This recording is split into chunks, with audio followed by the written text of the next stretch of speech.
So let's talk about the Phoenix Suns because last year, in my opinion, that was a huge disappointment to get swept by the Minnesota Timberwolves. You come into this offseason, you pick up Tyus Jones, you sign Mason Plumlee just to improve the roster on the edges, and you're just coming back to say, we're going to run it back with Bradley Beal, Booker, and Kevin Durant. And I understand it because Beal was hurt for most of the season last year. I know he came out recently and said that if I was healthier, the Suns would have been the number one seed. I don't agree with that opinion because at the end of the day, OKC, Denver, Minnesota were just better than everybody else. Even Dallas, of course. I don't forget they made the NBA Finals. They were better than the Suns last year. Now, coming into the regular season, when you're looking at the Phoenix Suns as a team, you see a lot of talent. You got Bradley Beal, you got Devin Booker, you got your Kevin Durant.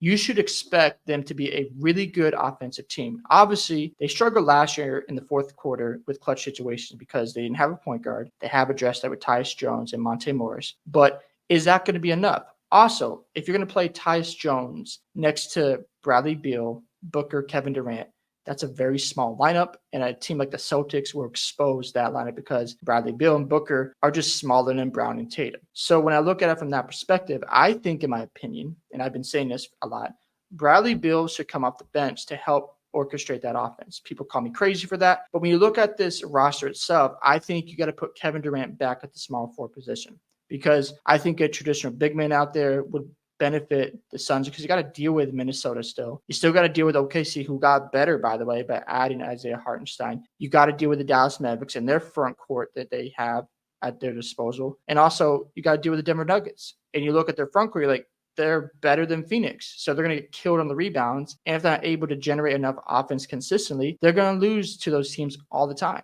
I do like the sign of Mason Plumlee because you add more depth at the center position, but I do think they need to figure out what they're going to do at the power forward position because I think putting Kevin Durant there is not the best idea because he's already older in age. You're going to wear his body out more. And I think they got to figure out what they're going to do there. I know Ryan Dunn, they're really high on him. They drafted him this offseason. He's 6'8". He's got potential. He's been looking pretty good in the preseason, but can you rely on him to win basketball games? Because the Suns are at a situation where they want to make the NBA Finals. That is the expectation when you picked up Bradley Beal and you paired Kevin Durant with Devin Booker. But you've got this situation where you have, Kevin Durant at your power forward position, and if you're playing Bradley Beal and Booker, you're going to get killed on the rebounding. So I think Phoenix needs to figure out the rotation when it comes to their front court depth. And another thing I want to talk about is, can Kevin Durant and Devin Booker be a top two duo in the NBA? Because if they're top two, the Suns are going to win a lot of basketball games. If they're not, they're going to be in the middle of the pack because they're going to have to compete with Anthony Edwards and Julius Randle. I think they should win that matchup, right? You look at the matchup between Luka and Kyrie, that's a battle. You look at the matchup between SGA and Jalen Williams and the matchup between Jamal Murray and Jokic. So if you can win a few of those matchups, all of a sudden the Suns are competing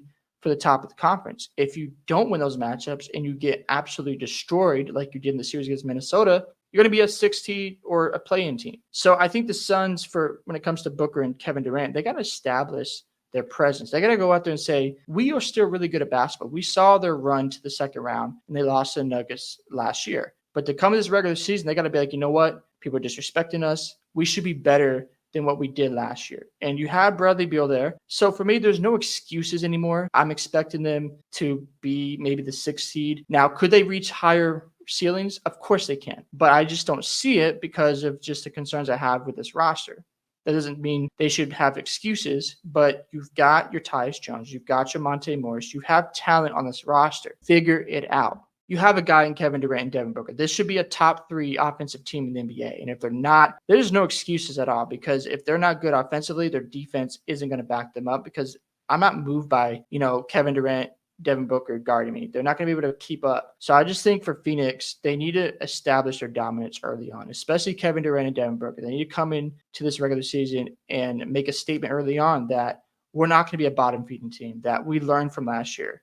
And you've got chemistry now because you play with Beal, Booker, and KD. I know Beal had his injuries, but Bradley Beal is saying that we should be the number 1 seed in the West, where we would have been last year if I was healthy. Okay, then go out and prove it. Now, they did bring in Mike Budenholzer, and I'm very curious to see his defensive scheme. Can he find something that will make the Suns' defense respectable? If he can do that, now we have a different conversation about the Suns. But it's really going to come down to the players buying into his system. If things aren't working out early on, and they're heading south, and the Suns are battling for the play-in spot, or they're the 8th seed consistently throughout the season, I would not be surprised if Booker wants out of Phoenix and Kevin Durant wants out of Phoenix. I know that sounds crazy because we've seen Kevin Durant move from team to team ever since he left Golden State. It's very important for the Phoenix Suns to get off to a hot start, because if they start out the gate struggling, or let's just say they end up at 2019 by January, the trade rumors are going to go nuts for Booker and Kevin Durant. And if you're the owners of the Phoenix Suns, you can't hide from those rumors. You have to make sure you're rebuilding for the future. But if you're at 20-10 or 25-12, now the ownership can look at the situation and go, okay, how can we improve this roster to win the championship? Also, Mike Budenholzer's system is working.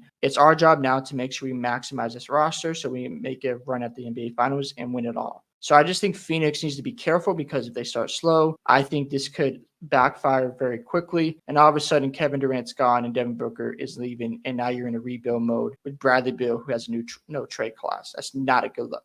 For the Suns to have a successful regular season, I think it's important that they figure out the big man position, because yes, you have Nurkic, yes, you have Mason Plumlee, you still have Bobo. I don't want to forget about him. But outside of that, I think they need to target a power forward so Kevin Durant can play small forward more often. You can play small ball against Boston, but in the West, you're not going to survive against the Nuggets. You're not going to survive against the Oklahoma City Thunder or the Timberwolves or the Dallas Mavericks. So if the Suns want to compete with those teams, add another piece at the front court position, mainly a power forward, so Kevin Durant can play his natural position, which is small forward. And now you can play Bradley Beal off the bench, or Devin Booker and Bradley Beal at the same time with Kevin Durant. Because I think if you have a lineup of Tyus Jones, Kevin Durant, Bradley Beal, and Devin Booker, it's going to get exposed, and they're going to struggle maybe generating offense because of all the size and athleticism on the other end, and they're going to have a hard time guarding in space and being able to protect the rim. In my opinion, I think what's going to happen is Kevin Durant's going to be gone, Devin Booker's going to be gone, and Phoenix is going to go through a rebuild mode. I don't think this is going to end very well for the Suns. I love Kevin Durant, but I can't defend him at this point. I hope he proves me wrong, but I've got a lot of doubt about this team. I don't have a lot of expectations. And I think if they reach a point where they're fighting for the play-in spot and the trade deadline's around the corner, the owner's going to just blow it up and start over. Hope you guys enjoyed this video today. I'd love to hear your thoughts on your expectations for the Suns this upcoming season. Don't forget to like and subscribe to the channel, and I will see you in the next one.